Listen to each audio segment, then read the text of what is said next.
know. I like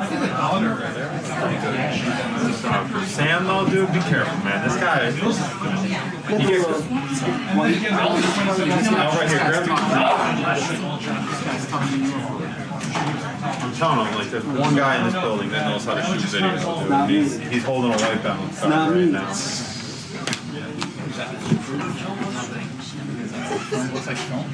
No, it's the pop screws. I broke one in high school.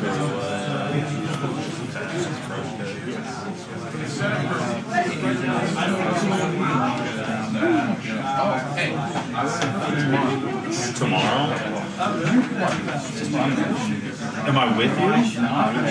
No, please don't put my. I don't. I honestly, I'll call and say no. No offense to her. Recommend it all. I don't want to do it. Really? No, don't say I don't want to do it, but I don't want to do it.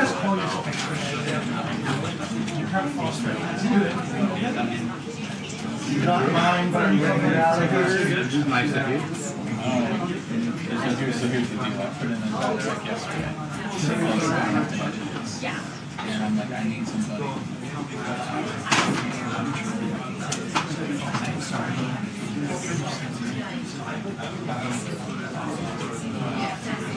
I mean, if you do. No, I understand. Yeah, believe me, I'm sure it's probably the easiest thing I'll do all week. I just don't want to get. I don't want to be in it. I don't want to do it.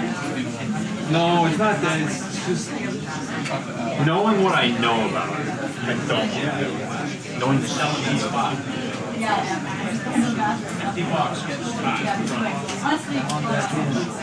not that bad. So like if there's a briefing, you'll do that. What if there's nothing tomorrow? What if tomorrow it's a blank slate?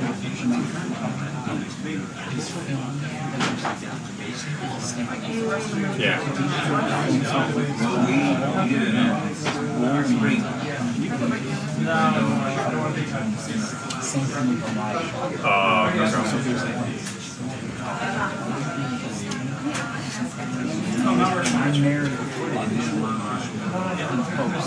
So I don't even need the mic here. Whoa.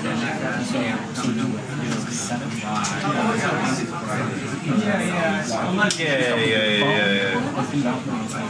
Are you doing it all with the knife, or do you gimbal anything? Or? I don't know. That's what I'm asking. Do you care if I just go like don't over the shoulder style with it? Okay. You have an FX6. Yeah, I have a 6, yeah. Okay. Feed the 4K back. That's why I have to do show every night. Okay. So basically, my face is crazy. Tomorrow is probably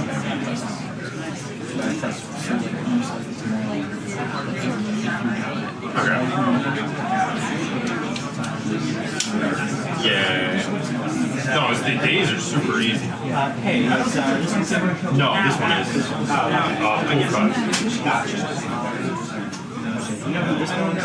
CBS. I don't know who specifically. Oh my god, what an angel. I'm taking 2 of them. Oh, I lied, I only got 1. Stop it, thank you. Thank you.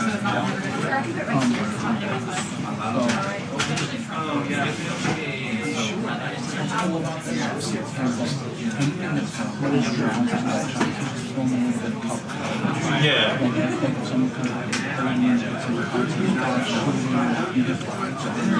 Okay.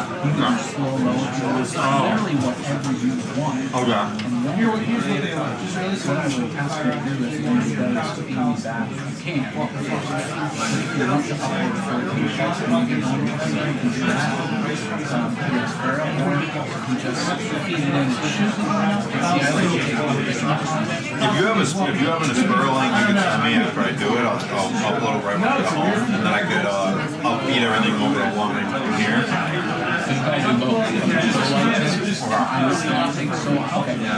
And then uploading 4K. Yeah.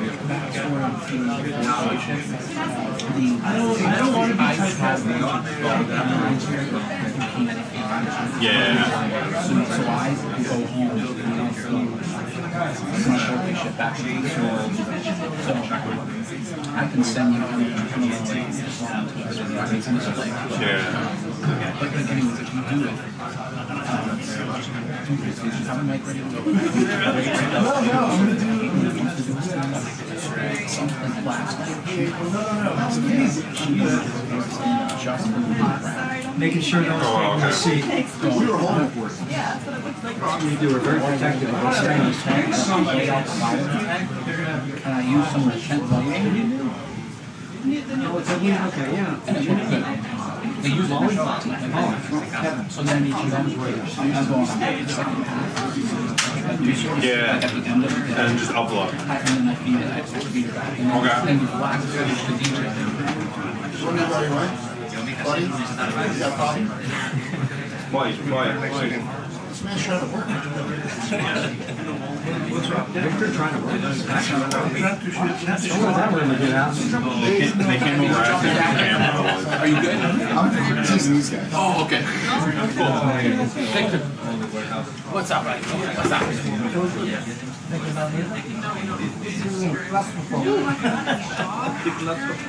It's always right. Yep, that's it. What's up, buddy? Victor, you get it tonight now. You got camera?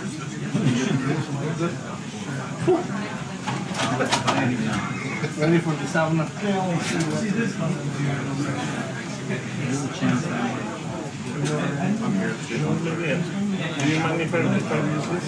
I'm not using it. Maybe I'm funny.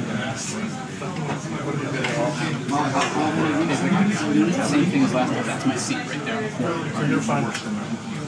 Tell me, how are you? Are you jumping back here? Yeah. How are you, man? Good, man. How are you? Let me know from the You good? You good? Are you going to put a stool back here? Not too long. Are you sure? Yep. What's up? Oh, my number one back here too, the boss. What are you doing back here, boss? For the wall. No, it's coming. My God, the insult. Subtle. Subtle. Once, and that was it. Now they want it to do. That's it. Yes, for Jay. The only time, because it was, it was when the candidate, the guy was in the and they have the camera in the position. They always give out the video.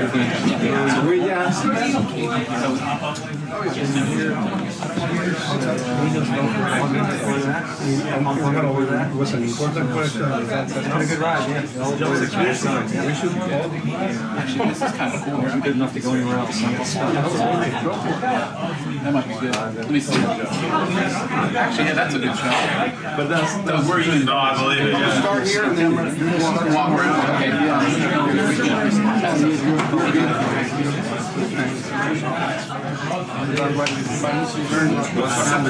very lucky. Sometimes somebody got someone. Lucky. Now we're here. I'll take it. Hey, believe me, I'm not. By the hour, too.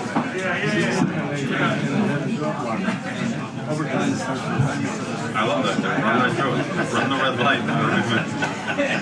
There's no red light. They're all green. Yeah. I'll glue it back together when we're done.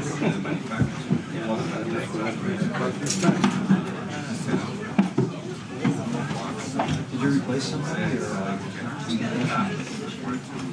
or traveling anytime soon? You know what, Victor? You said I'm going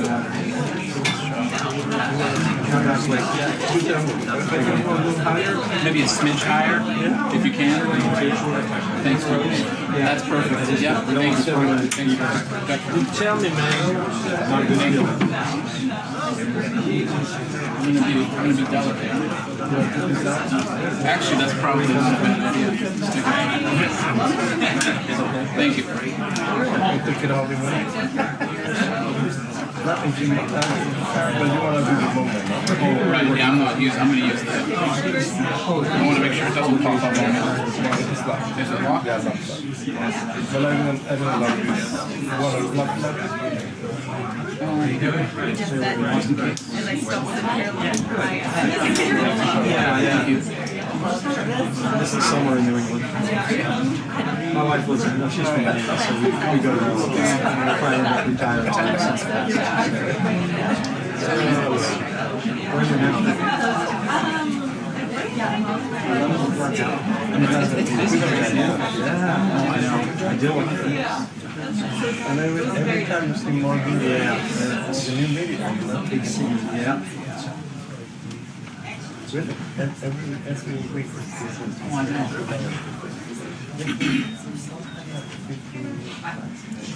Still don't even have mine. And you don't have yours. When am I going to get mine? I know.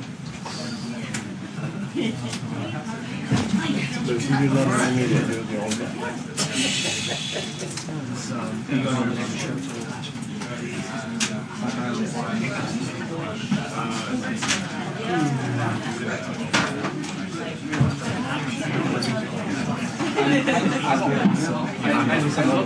I looked at the shot. It's not going to get me much. Oh, there's much intense.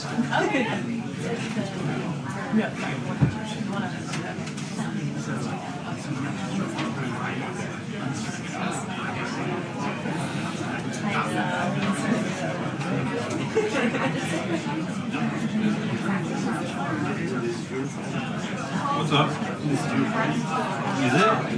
Oh no. Just call me.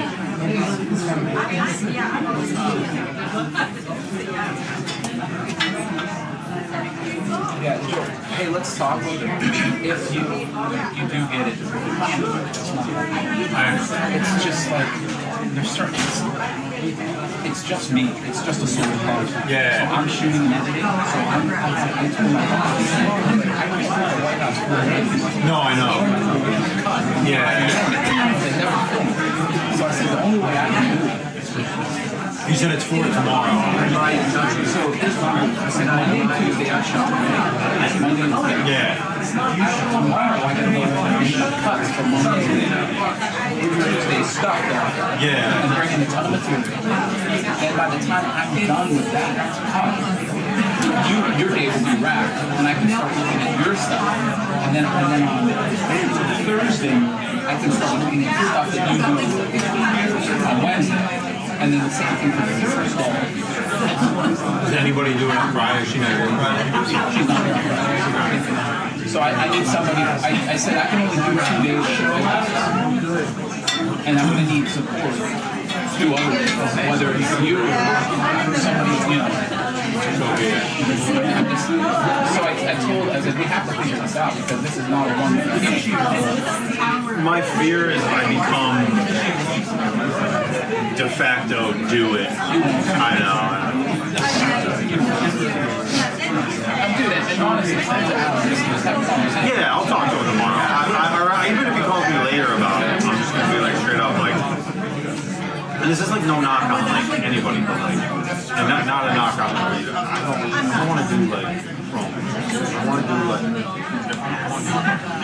that's one. I understand. Yeah. No, I get, and like I think like the way you do them, yeah, but it's a get in line of crossing over. Like even like what like Smith's doing, but like trailer. Like I'm doing it, bro.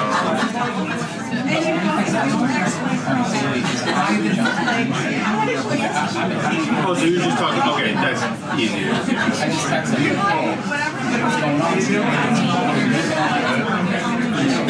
I think I'm not sure. I get different shots. Days looking here.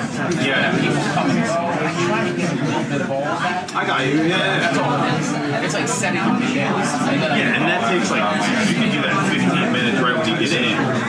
Yeah. Pretty much have like build up and then like build up to events. Like say there's like a gaggle out there, you can get a lot of that. Unless people come in on the driveway. That's the only. That's what I'm saying. Yeah. Right. So anyways, we could talk. But Yeah. I want to see the fun. what's that, I right? want to see the fun. He's done a couple rolls. I've done 5. 5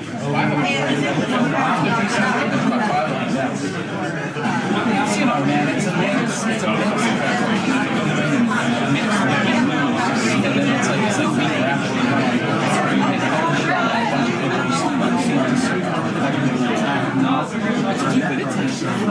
Special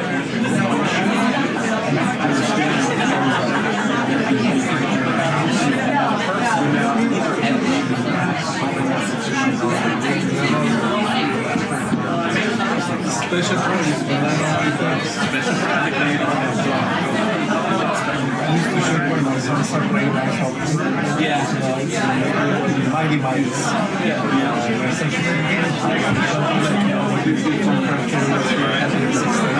I'd rather be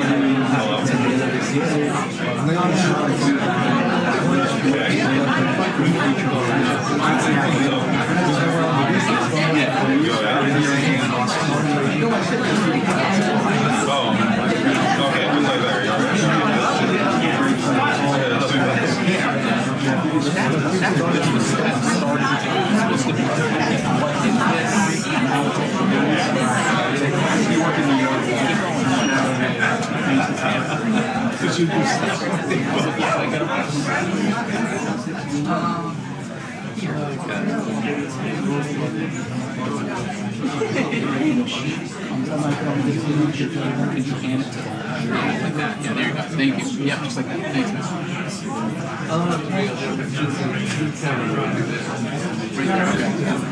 That's good. Thanks, man. No, you're good.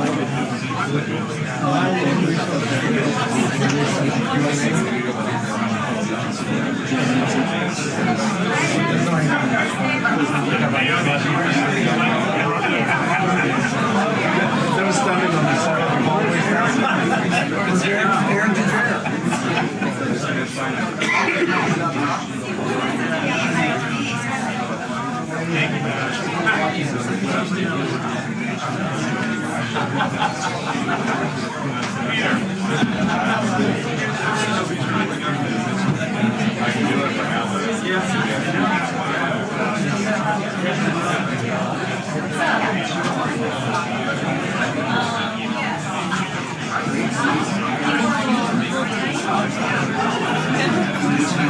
Hey, Joe.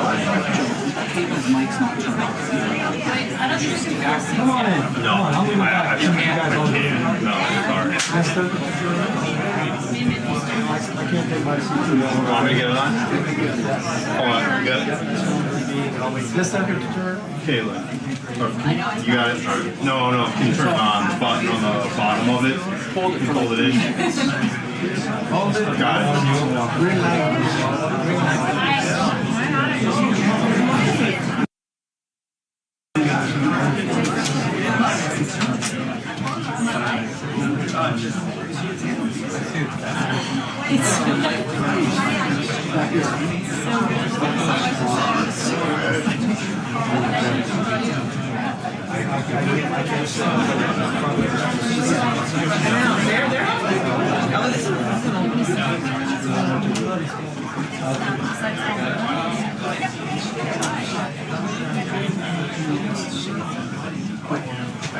There are three big things going on here today to get some clarity on when Caroline's work.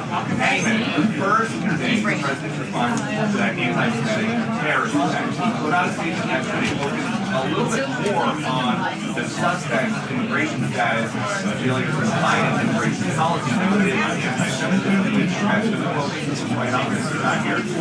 So we hope to kind of end the range of that attack and what we when she comes out. Also on tariffs, she said, Caroline said yesterday that at some point this meeting, the President of the United States for about the way down because he wanted to point out their economic plans.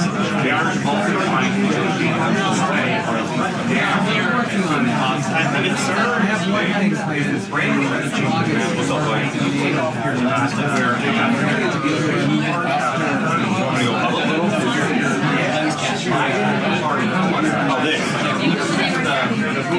I'm real tight. I'm like, I got very good. Here's one for back. I mean, that's not saying it's going to shoot. You don't have to take it off. I am. You were like my colleagues. stayed on. So they're our age. Justice Department now investigating. A lot of I'll send you a copy.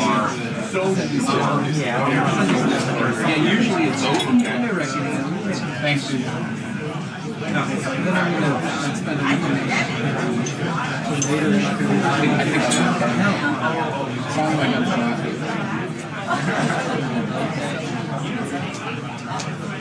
this situation function. Yep. Yeah. Must be like this. Lake there, yeah.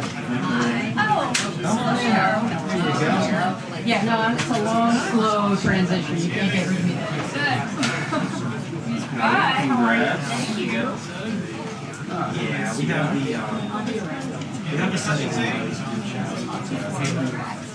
Who's your favorite? No, I'm not better than this. I know. I feel like they've been trying to get those causes. It's been a years long process, yes. They thought we didn't have enough. Yes, there you go. It'll be fun. It always will be good, right?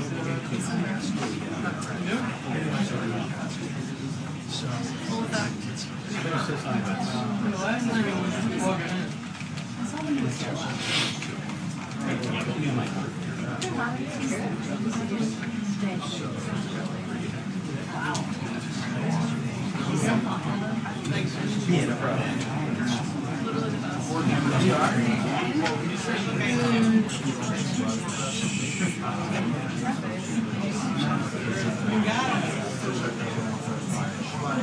It is your democracy.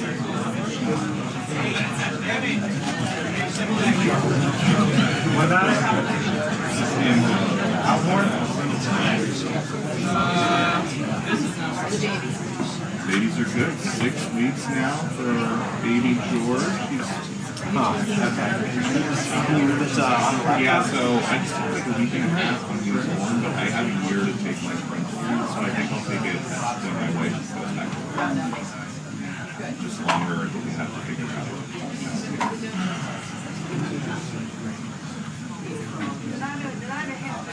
Yeah.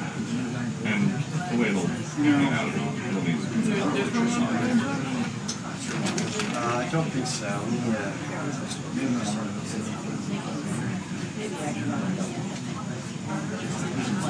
Yeah. She is doing great. Yeah, she's a very eager big sister, and she's been very helpful. I wanted to make sure. I mean, helpful as in doing what she's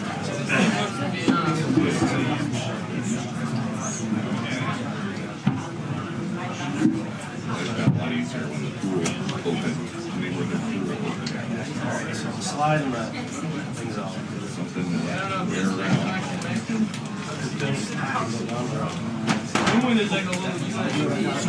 Good, no problems. Thanks, dude. That's perfect. Oh yeah, don't And, worry. thank you. Just send them a bill.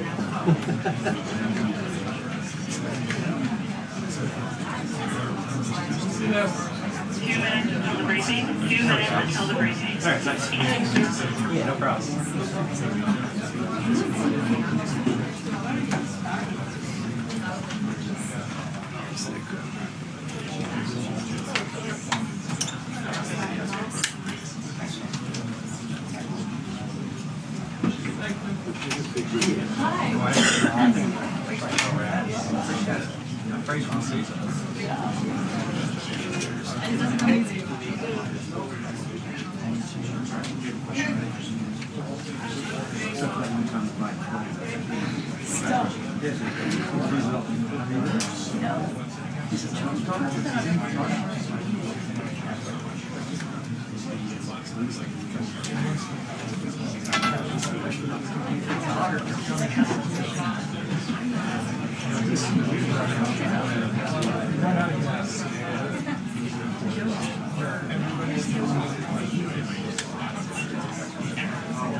You're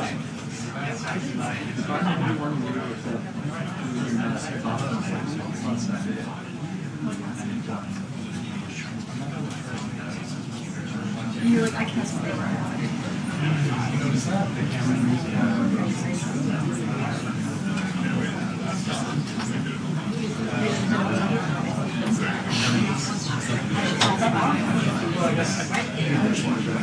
He changed the subject to his guns.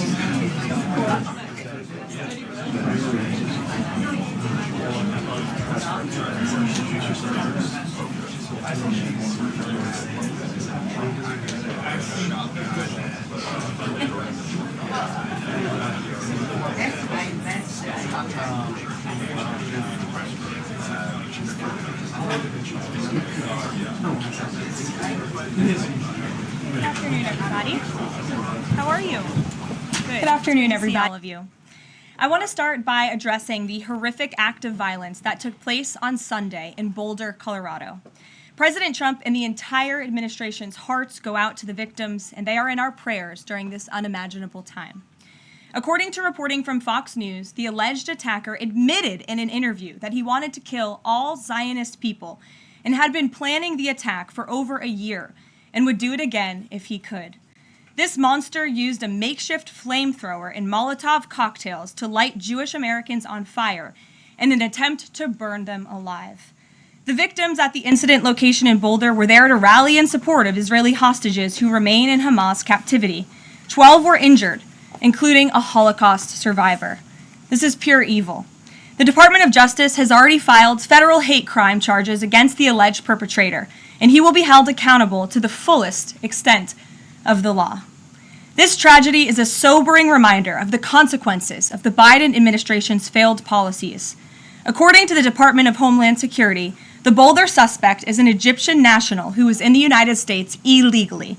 He entered the U.S. during the Biden administration in August 2022 on a B-2 visa until it expired. Upon the visa expiration, he overstayed, filed an asylum claim, and was given a work authorization by the Biden administration. Instead of deporting this heinous individual, Joe Biden's administration allowed him to stay in our country and to work. President Trump sounded the alarm over these reckless Biden policies for years because this is the predictable result of letting anti-American radicals and illegal immigrants pour into our country.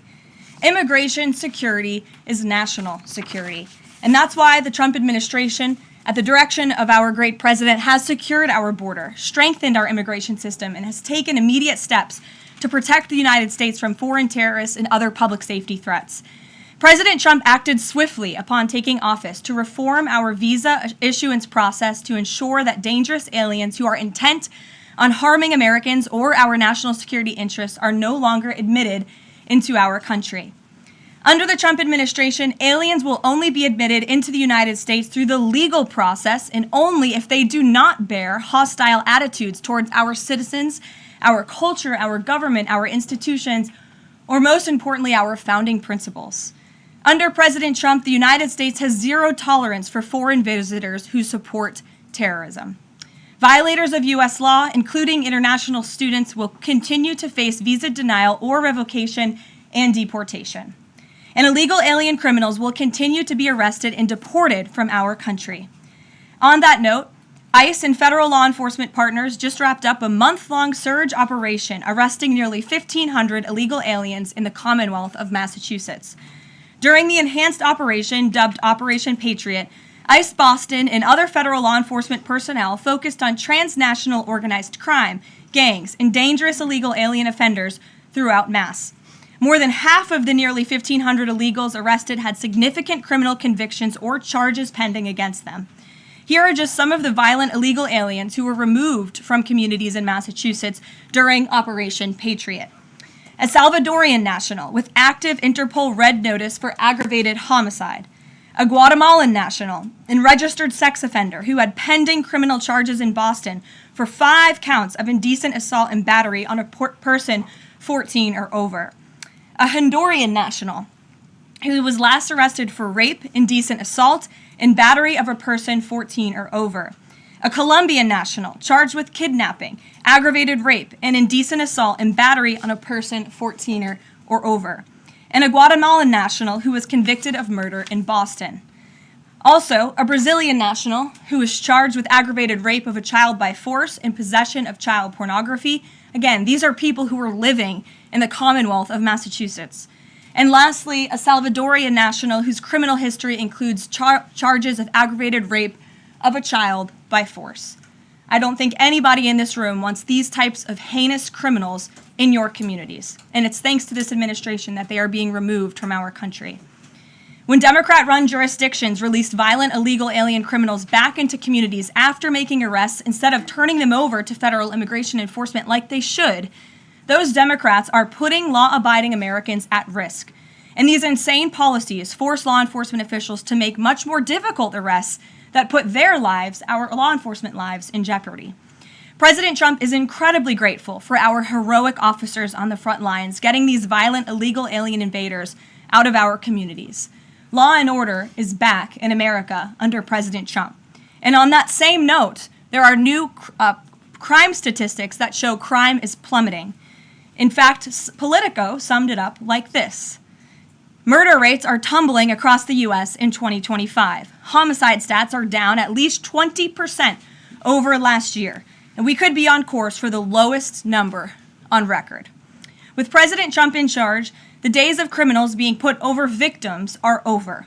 On the topic of immigration, the Washington Post just ran one of the most ridiculous headlines ever, even by their standards. And on my very first briefing several months ago, I said I would hold anyone accountable in this room. The Washington Post actually had this headline, "The Mysterious Drop in Fentanyl Seizures on the U.S.-Mexico Border." How is this mysterious? There is no mystery about why there is a decrease in fentanyl coming into the United States. This administration's strong border policies are the reason there has been a decrease in fentanyl trafficking. His strengthened relationship with Mexican President Sheinbaum and all of the measures he has been taking to deter illegal human and drug trafficking at our United States southern border is the reason for plummeting fentanyl seizures at the U.S. border. There is nothing mysterious about that, and we'd like to see the Washington Post update their headline accordingly. This is clearly trying to intentionally manipulate the minds of the Americans, and I think the American people understand why there's been a fentanyl drop. And our office responded to this inquiry. We provided a whole host of the reasons that fentanyl seizures at the southern border have dropped, and the Washington Post refused to run them, and that's despicable. In other news, positive economic reports continue to flood in. Inflation dropped to 2.1% in April. Personal income increased 0.8% in April. So inflation is down and wages are up. That's almost triple the expectations and against the doubts of nearly everyone in this room. And we also saw the largest monthly decline in the trade deficit on record as a result of President Trump's very powerful tariffs. Lastly, the price of eggs has dropped more than 61% since President Trump took office in January. I remember my very first briefing, I was asked about the cost of eggs.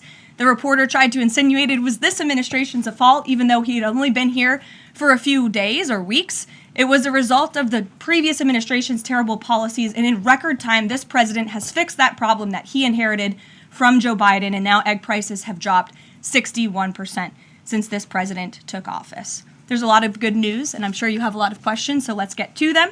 We have just the news in our new media seat today. Amanda Head, thank you for being with us. Why don't you kick us off? Sure, thank you so much.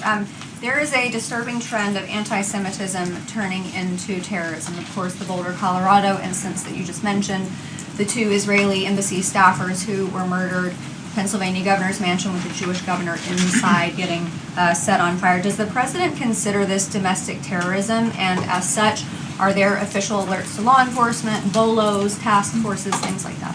The president has made it very clear, as he said in his statement yesterday, that yes, these anti-Semitic acts of violence are do qualify as terrorism, and he does not want to see terrorism or violence of any form taking place in the United States of America.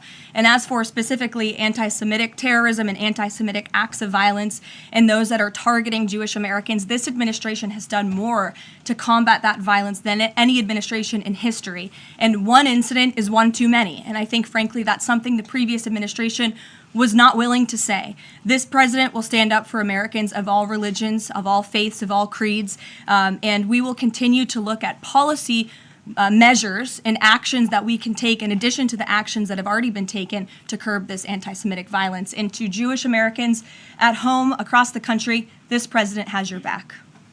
And then on another issue, back in February, Secretary Kennedy created a commission to re-examine the childhood vaccine schedule.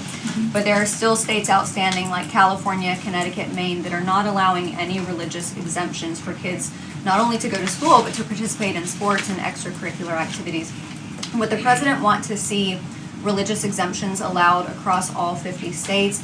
And how do you enforce that, especially with states like California that are already defying the president on the men and women's sports issues? Generally speaking, I know the president supports religious exemptions for families when it comes to vaccinations. As for the instances in those specific states, I'll have the administration and the White House look into it and see what executive action, if any, we can take on that front. Thank you. Kelly. Good afternoon.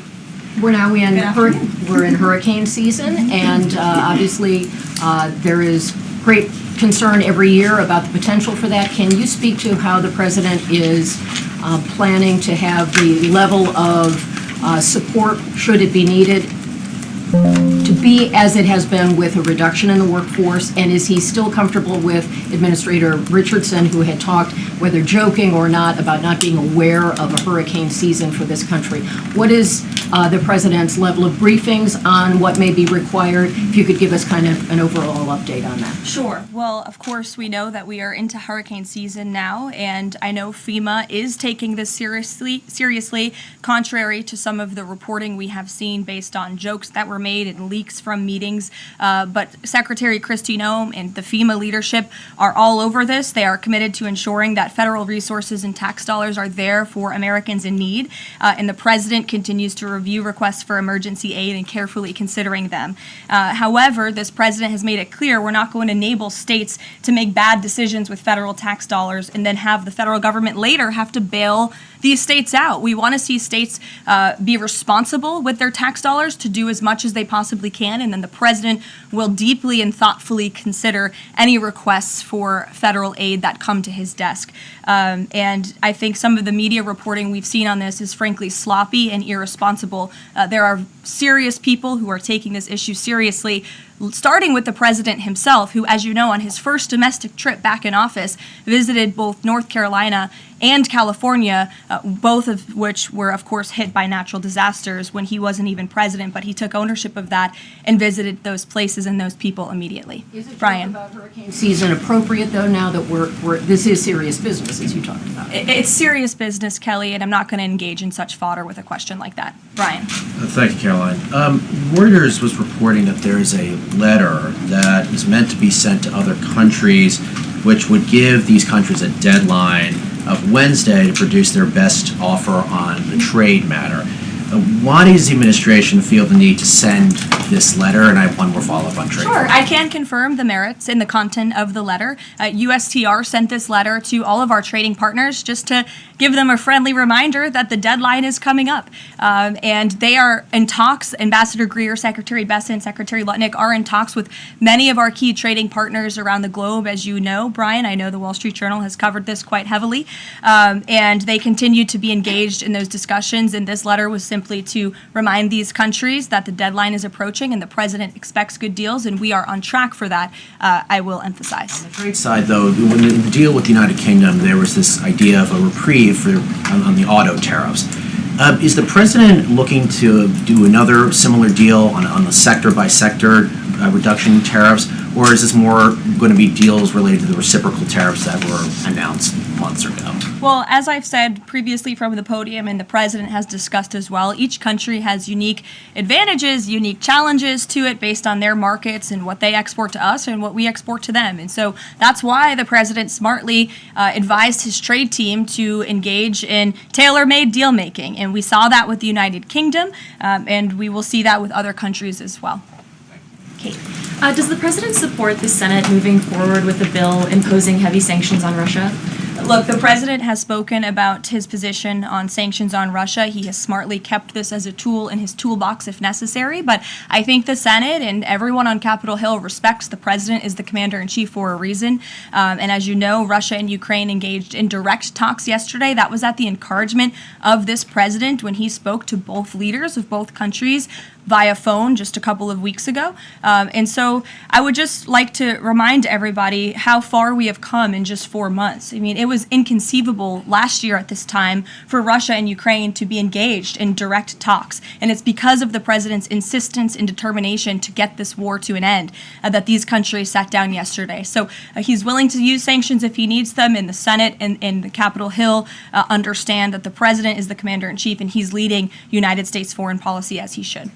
Iran, the president said that the U.S. would not allow for any uranium enrichment, but the proposal offered to the Iranians reportedly allows for low levels of enrichment. Can you explain that discrepancy? I'm not going to comment on alleged details of the report. We're not going to negotiate through the media out of respect for these ongoing discussions and negotiations that Special Envoy Witkoff is leading. The president made his position very clear on Truth Social last night. In fact, it couldn't be any more clear, and I would reiterate that's his position. Special Envoy Witkoff sent a very detailed and acceptable proposal to the Iranian regime that the president hopes they will accept, and if not, they will face grave consequences, as the president himself has reiterated. Sure. Thanks, Caroline. You're welcome. A couple of things, if I may. Firstly, can you confirm whether or not President Trump is going to be going to the NATO summit in The Hague later this month? I can confirm he will be going to the NATO summit, yes. Great, thanks. And another question on the Netherlands, in fact. Just wondering if you have any reaction to the collapse of the Dutch government there after the anti-EU and anti-Islam leader Geert Wilders, who's been described as a Dutch Trump, pulled out of the government there. I don't have a comment on that, but certainly we should and we will get you one, okay? Thanks. You're welcome. Brett. Thanks, Caroline. I wanted to ask, a couple days ago, the president announced that he was withdrawing the nomination of Jared Isaacman to lead NASA, citing a thorough review of prior associations. I wondered, why did this review happen just now, after the nominee was so far into the process? And can you explain the president's thinking on who he might choose? Look, the president reserves the right to nominate individuals to key administration posts. He also reserves the right to remove those individuals if he chooses, just like he reserves the right to fire anybody in the executive branch that he wants. And so a new replacement for NASA will be announced very soon, as the president himself said. Was there something in particular that came up that caused the president concern with this nomination? The president wants to ensure that all of his nominees are aligned fully with the America First mission of this administration. And again, he will be announcing a replacement very soon. Andrew, go ahead. Thank you, Caroline. You're welcome. It's been just about a month since President and Prime Minister Starmer announced... I can't see you all the way back there. Phil's head is in the way.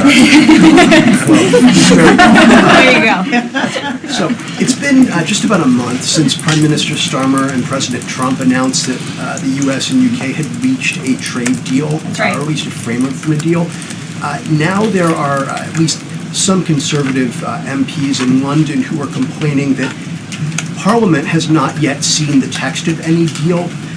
So I'd like to ask you from this side of the pond, is there a text for the deal ready to be released, submitted, and if not, when can we expect it? And then I have one more. There's most definitely text with this deal. There is language that this side has seen. You'll have to ask the UK Parliament why they haven't seen it from their own government. I obviously can't answer that question. And on Jonathan, Caroline, one more on Ukraine, go ahead, please. Jonathan. Sure, go ahead. On Ukraine, it's been a couple days since Ukraine made that audacious drone strike on Russian airfields.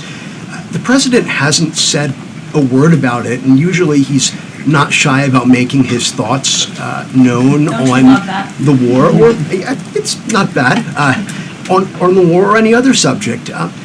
What have you heard from him on this audacious drone strike? Is he surprised? He said that Zelensky didn't have the cards when they met in the Oval Office a few months back.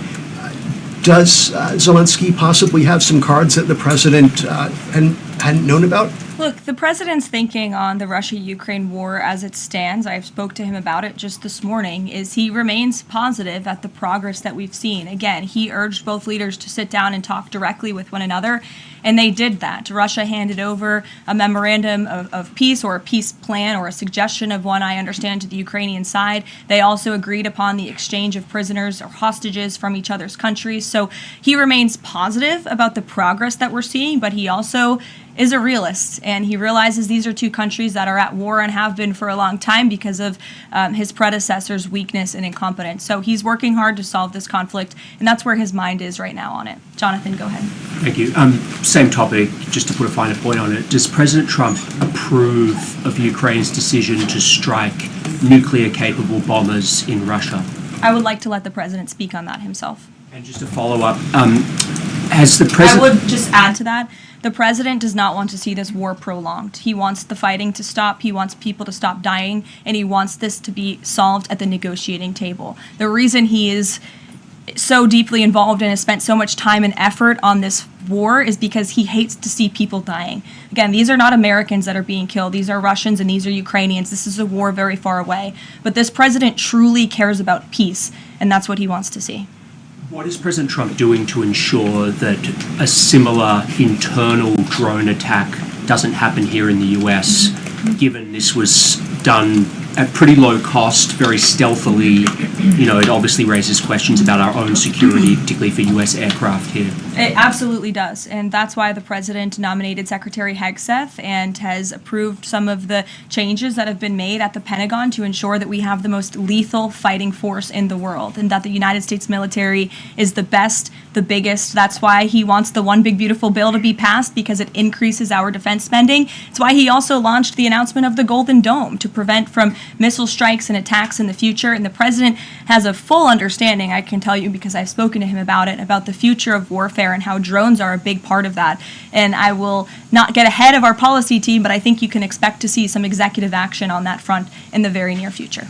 Caroline? Caitlin. Two questions for you as well. On the Big Beautiful Bill, you said recently that it is, quote, blatantly wrong to say that it adds to the deficit.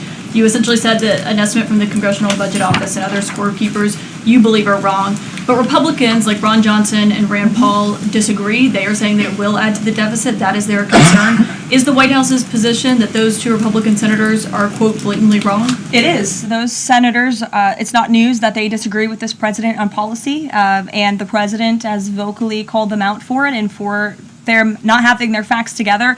I would add the Congressional Budget Office has been historically wrong. In fact, they predicted the Trump tax cuts from the president's first term in 2017. Their prediction was wrong by $500 billion. Those tax cuts had nearly $500 billion more of revenue than the Congressional Budget Office scored. And I would also point out, I don't think many people know this, there hasn't been a single staffer in the entire Congressional Budget Office that has contributed to a Republican since the year 2000. But guess what? There have been many staffers within the Congressional Budget Office who have contributed to Democrat candidates and politicians every single cycle since. So unfortunately, this is an institution in our country that has become partisan and political, and we are very confident in our own economic analyses of this bill. There is $1.6 trillion in savings, and our Office of Management and Budget Director, Russ Vought, is a fiscal hawk. He is well known in this city for being a well-respected fiscal hawk. He has tools at his disposal to produce even more savings. And as you know, the White House will be sending our rescissions package to Capitol Hill today. And on immigration, the other day that the Homeland Security Secretary said, and I'm quoting her now, that an illegal alien threatened to assassinate President Trump and highlighted his arrest. A man has now admitted to framing him, saying that he wrote the letter that the DHS Secretary Christina posted online. Last I checked before I came into the room, that post was still up from DHS. Does the White House expect them to issue a clarification or a correction on that We front? can ask the Department of Homeland Security and get back to you. Jeff. Karoline, is the United States putting pressure on China to release its hold on rare earths that are hurting car companies and technology companies now that require that for their products? And is that pressure working? Well, I can assure you that the administration is actively monitoring China's compliance with the Geneva Trade Agreement. I know the United States, on our end, we have complied with the terms that we set, and our administration officials continue to be engaged in correspondence with their Chinese counterparts. And as you all know, and I know there's a lot of interest in it, there will be a leader-to-leader talk very soon. And when that happens, as always, we will let you know. Also, Asia, just does the White House have a reaction to the results of the election in South Korea? Yes, we do. In fact, let me find it here for you. It should be somewhere in here. Thank you. We do not, but I will get you one, Jeff. Go ahead. Thanks, Karoline. 2 questions on trade. Is this letter that was sent to trading partners a sign that the president isn't satisfied with the pace of these negotiations? Is he trying to light a fire under these talks now? Well, look, the president has been very direct to our trading partners in his conversations with them, with foreign leaders directly, that they need to cut deals with the United States of America. The tariff agenda of this president, he believes very strongly in it. And as you've all seen, he's unafraid to use tariffs to protect our industries and protect our workers. But he wants to see these tailor-made deals be signed. And I will tell you, of course, I never want to be the one negotiating with the press about these internal discussions and deliberations. But our team, who is deeply involved in this, sees these deals moving in the right direction. In fact, Ambassador Greer is in Paris right now meeting with many of our trading partners. We should still expect this flurry of deals in the next 36 days, and the plan is still for those full tariffs to go back into effect on July 9th. The plan is for the announcement of these deals to be made very, very soon, yes. Sure. Thank you, Karoline. You're welcome. So Governor Whitmer confirmed that she spoke with President Trump about the possibility of pardoning the plotters against her, the kidnapping case. She didn't give us an idea of what the president's reaction was to that. Do you have any information about what he said? Well, I won't reveal the president's private discussion unless he gives me liberty to, but I will reiterate what he said publicly when he was asked by one of the journalists in this room in the Oval Office a couple of weeks ago about the pardons. He said it's something he would look at, nothing more, nothing less. Haley, go ahead. Thanks, Karoline. And then to Kelly next to you. Thank you. When it comes to the leader-to-leader call with Xi Jinping this week, what is the president's expectation of this call? Is he looking for concrete outcomes out of this, or is he looking to kind of warm relations as these trade talks are ongoing? Well, President Trump and President Xi have shared a respectful relationship throughout the years. And again, I won't get ahead of the president on that call, but as always, after, you'll hear directly from the president or from myself or someone else here at the White House. Kelly. Karoline, thank you. I want to get back to the anti-Semitic behavior that's been going on college campuses, as well as recently in Boulder, Colorado. The president, as you know, has the White House Faith Office, the Religious Liberty Commission, as well as the Anti-Task Force on Anti-Christian Bias, which includes anti-Semitism. From a whole-of-government perspective, and the president has already mentioned how he hates these kinds of acts that have been going on, can these entities and these agencies work together with the president to put out a proactive campaign to help people stop the hate?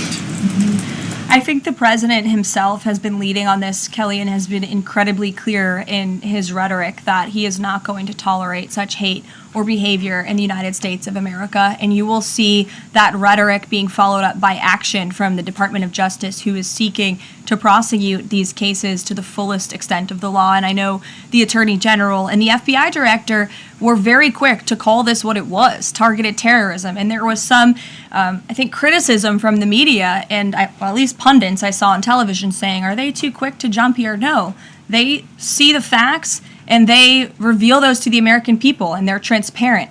And I think, frankly, that's a breath of fresh air from what we experienced in the previous administration. Are there programs that they can put in place to campaign against this kind of violence, to actually take the whole approach and say, we want to get ahead of you.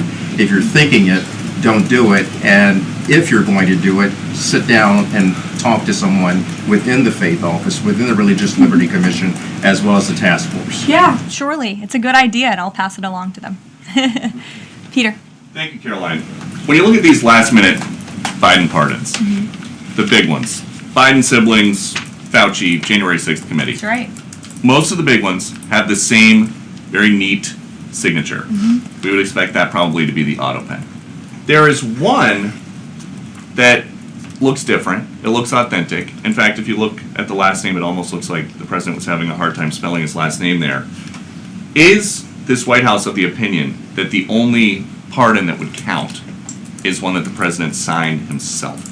It's very For Hunter interesting. Biden. Very interesting props. If you want to bring them to my office later so I can take a closer look, I would like to do that.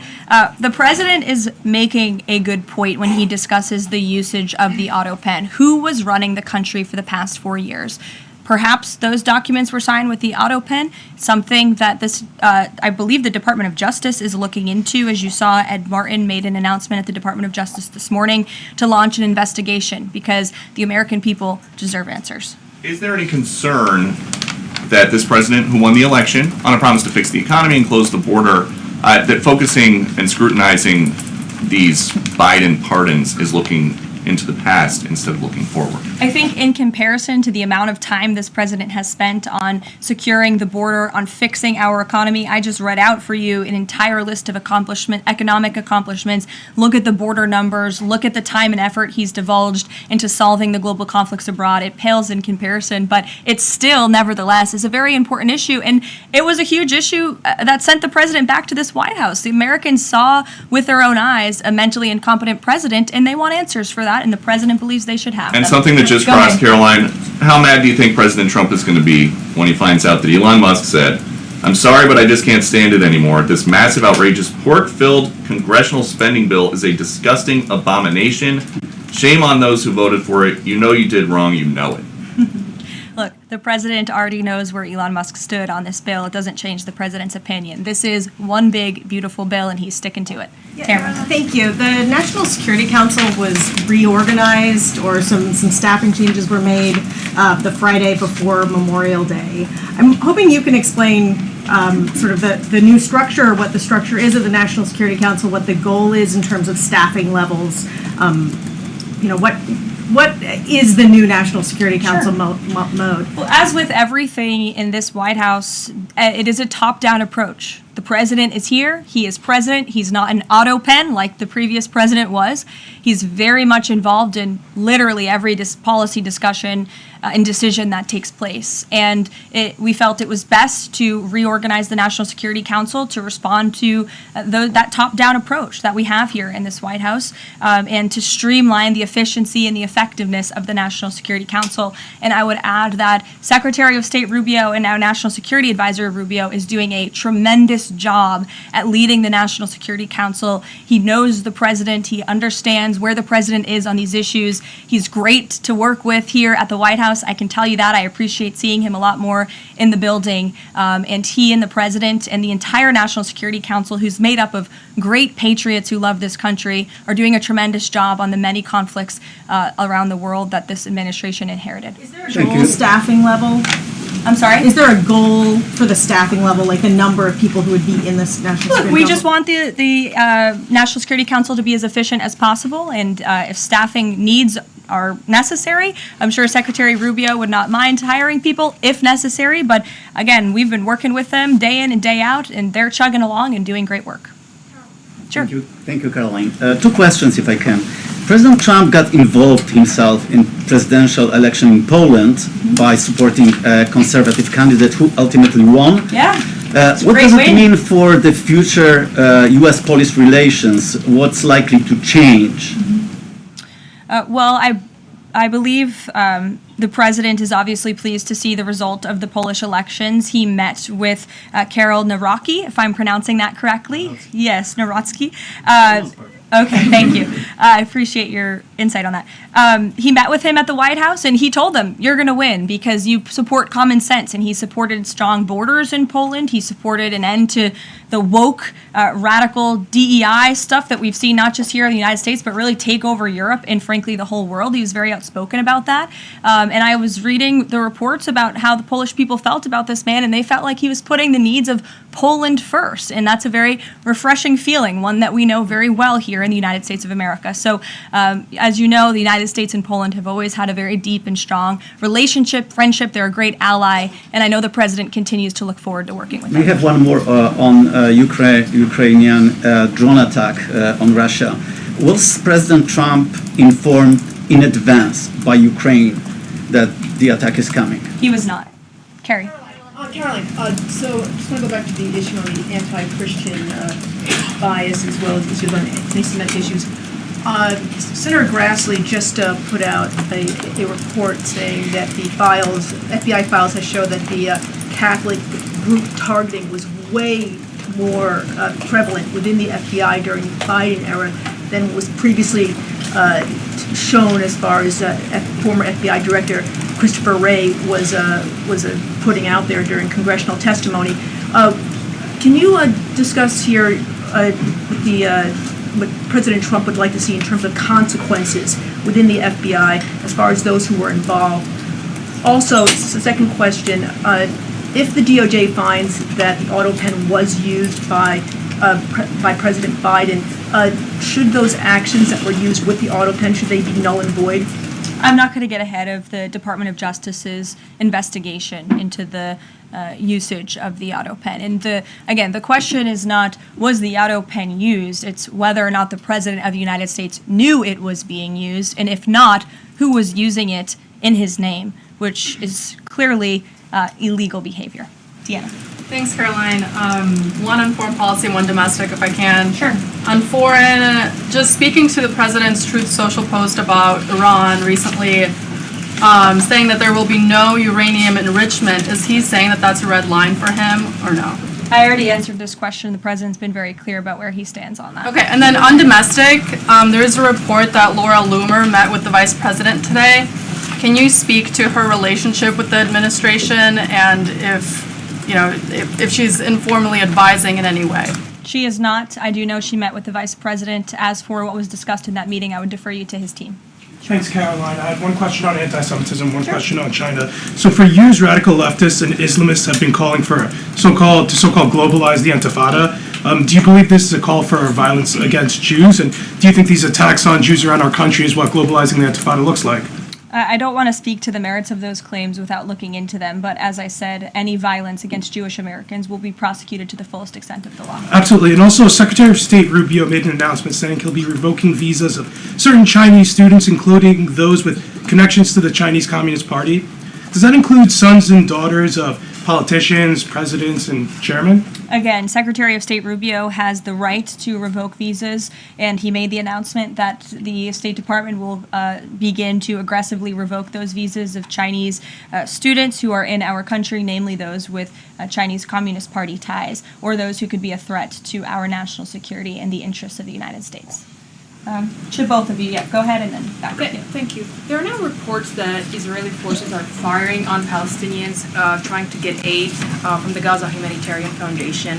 Up to 20 people, according to the Red Cross, have arrived to the hospital that they've set up with gunshot wounds, have died from them. Is this administration aware of these? And I mean, what is being done to address this situation? The administration is aware of those reports, and we are currently looking into the veracity of them because, unfortunately, unlike some in the media, we don't take the word of Hamas with total truth. We like to look into it when they speak. Unlike the BBC, who had multiple headlines, they wrote, Israeli tank kills 26, Israeli tank kills 21, Israeli gunfire kills 31, Red Cross says 21 people were killed in an aid incident, and then, oh wait, they had to correct and take down their entire story, saying we reviewed the footage and couldn't find any evidence of anything. Oh, okay, so we're going to look into reports before we confirm them from this podium or before we take action, and I suggest that journalists who actually care about truth do the same to reduce the amount of misinformation that's going around the globe on this front. John. About the change in the leadership of the organization, what does that mean going forward, and why so early on is this happening? What organization? The Gaza Humanitarian Foundation.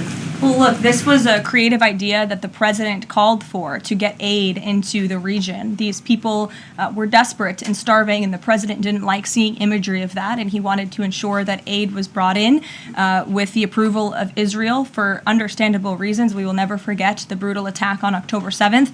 And again, this is something that the previous administration was unwilling to put the time and effort into doing. John. Thanks a lot, Caroline. I want to bring it back to the way you began your briefing, talking about the president's mass deportation program Sure. and his priorities. 40% of crop farm workers in the U.S. are undocumented, and that's according to the Agriculture Department. Do they have a carve-out in terms of the president's mass deportation program? The president and the Trump administration have been very clear. If you are in the country illegally, you are subject to deportation. Is there any concern that, given that large number, if that number is correct, 40% of crop farm workers being undocumented, that could impact the food supply here in America if those individuals that obviously help pick crops all across the country are deported en masse? Again, this administration is focused on deporting individuals who are in our country illegally. It's something we have to do. We cannot allow the previous administration's invasion of our country of illegal immigrants to continue. We just can't have it. And this is a law and order president. As for our farmers and their concerns, they have a president who has their backs and listens to their concerns and hears them. But we also have a legal pathway to come to this country and work specifically for agricultural work. So there's a legal way to do it, and we encourage that legal pathway, and we're currently working on strengthening our legal immigration system for that reason. Sure. Thank you, Caroline. I just wanted to follow up on your statement last week regarding the MAHA report. Sure. You said that there was, I understand there were some formatting issues with the MAHA report that are being addressed, and that report will be updated. We also understand that since that, there have been some citations that came about. There's citations of studies that either did not exist or did not back up the report's conclusions. So when you were referring to formatting errors, is that what you were talking about, or was it, could you just explain that? Yeah, that's what I was talking about. There were formatting errors, and those errors were updated by the proper policy components here at the White House, and a new report was issued. So exactly what I said took place. Sure, go ahead, Alec. Yeah, good to see you. Good to see you. Congresswoman Mary Miller suggested that changing Pride Month to Family Month. I would personally like to see maybe a nuclear family month. Some people are saying, let's get a Veterans Month. Does the president have any plans on making a proclamation, or is it just going to be June this year? Well, there are no plans for a proclamation for the month of June, but I can tell you this president is very proud to be a president for all Americans, regardless of race, religion, or creed. Reagan, go ahead. Thank you, Caroline. And then I'll go to you. Thank you. Colorado passed sanctuary protections for illegals 1 month before the terrorist attack this weekend. 2 questions. Why did the DHS remove the sanctuary cities list that it had published, which was ordered by the president? And then what is the administration going to do to further crack down on sanctuary jurisdictions to prevent attacks like what happened in Colorado? Sure. The Department of Homeland Security will be issuing a new list of sanctuary cities, an accurate list of sanctuary cities. As for what we're doing to crack down, the president has signed various executive orders and has directed the Attorney General to prosecute state and local officials who are not complying with federal immigration authorities and, most importantly, federal immigration law. Thanks, Caroline. Thank you, Caroline. Caroline. Thank you very much. Go ahead. So, does the president take calls from foreign leaders on the tariffs on steel and aluminum? Does he still intend to double them tomorrow morning?